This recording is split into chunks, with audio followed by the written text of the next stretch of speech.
I'm knackered from this catering job. It's really hard work being so hip-hop. But that's okay, 'cause I'm still fly. Alright, sir. God bless you. Thank you, sir. Hare Krishna. Well, thank you for speaking to Good Times and the Umbrella Academy. It's not your usual superhero fair. It's like the whole shebang, you know. You've got time travel, you've got robots, you've got crazy monkeys. So what was it like for the two of you? Yes, well, yes, a lot of people have described my character that way. Yeah. What was the question? Oh yeah, that it's atypical. Atypical. It's all manner of stuff flying around in there. Yeah. I think that's because of the source material, you know, there's lots of very, very interesting elements mishmashing in there, and that's from the very odd, very twisted mind of Gerard Way. And since you both have numbers, you're number 5 and number 2, so I'll ask number 5 first, is that you're messy, number 4, sorry. Number 4, he's messy, he's chaotic, and was it fun tapping into a character like that? Oh yeah, you know, I think you have to walk around all day being nice to people, don't you? Hello, how are you? You know, how's your day going? Weather's nice, isn't it? You know, so it's nice to completely just relinquish that and be just a complete, complete sort of stale puddle of whiskey on the floor. And also, you know, translating a character from a comic book from 2D to like a film. So what was it like? Is that like, have you read the comics, and you know, so what was it like for you translating it on screen? Yeah, I mean, it was really it was interesting actually to be able to read the comics after knowing that I was going to play the character, and trying to find the parallel similarities that I could bring to the character in the most authentic way, and also really understanding that that there is a world that has been built in this you know, by Gerard Way and Gabriel Ma, and now that's going to be adapted by Steve, and talking to Steve and figuring out exactly how he sees it's going also, because he was taking the reins from there. Gerard had kind of given the blessing and said, go, you know, and he kind of gave us a lot of freedom after that. Yeah. I think we un-superheroed it a lot. Yeah. You know, as an example I was throwing around earlier, Klaus is constantly levitating, you know, in the graphic novel, like it's nothing. But he doesn't levitate in the show, you know, his feet are on the ground, he's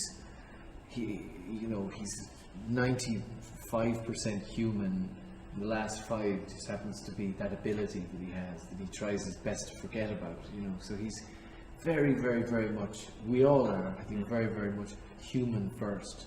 And that's what's interesting about Diego, actually, that he's still trying to be the Umbrella Academy and trying to keep the fire aflame. Yeah, and playing the Batman of this universe, the Vigilante. So what was that like for you? It was really fun. I mean, it was. Get to have a utility belt. Yeah, and knives and all these things. I just knew that I had to do it justice, and the most immediate thing was working on his emotional tics, and also his physical presence, which was it was quite challenging, and it was it needed a lot of discipline, and a lot of because he doesn't get along with anyone. You know, I think that was the biggest thing. You know, from the beginning, he doesn't. Aside from there is a deep connection with all of the siblings. From Vanya, who they used to share music, and Klaus, who they used to have a band together, and Luther, who he has immense respect for, but doesn't want to, recognize it. All right, and also you played a superhero before in Misfits, so that was more fantastical and urban. So this must have been really different, and your character also has the ability to talk to the dead. Yeah, that's true. That's true. Again, it's quite funny hearing that character described as a superhero when he's basically a delinquent. You know, he's a sort of a problem child, and Klaus is a problem child as well, but he's a very, very different flavor of a child. You know, he's somebody who is in a constant state of change. You know, whereas Nathan in Misfits was, he just was him. He's just utterly himself. Whereas Klaus is transforming in the most interesting ways as the series goes on. He just goes wildly off on tangents, and it's credit to the writing. You know, the writing of it was just absolutely entrancing. Yeah. So, you know, there's sort of a lot of similarities, but mostly differences as the show goes on. And also, since we were talking, you said you've been to India before. Oh, Plan to yeah. make another trip. It was Goa. Goa, baby, yeah. I did a film there called Jet Trash, which I co-produced and was in. And we had this bonkers kind of chaos in a bowl time for like 6 weeks, running around southern Goa. But it was just, it's magnificent. So time for another visit. And since Yeah, there's a lot of magic coming out of the earth there. Let's You go. know, you just feel it in the bottoms, the soles of your feet. Yeah, let's go. We'll go. good, we look forward to hosting you in our country. So what is your idea for good time, since you're speaking to good times? Being on the beach in Goa.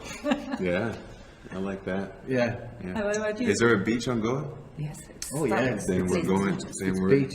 Then that sounds like a great time to me. We were in the infinity pool sipping a gin and tonic last night. That was quite a good time in our little speedos. And lastly, if you were to meet your characters in real life, the characters you play in Umbrella Academy, what would be the reaction? If I was to meet them, Yeah. I think I'd keep my distance, to be honest, because you'd either get robbed or stabbed. yeah, me too.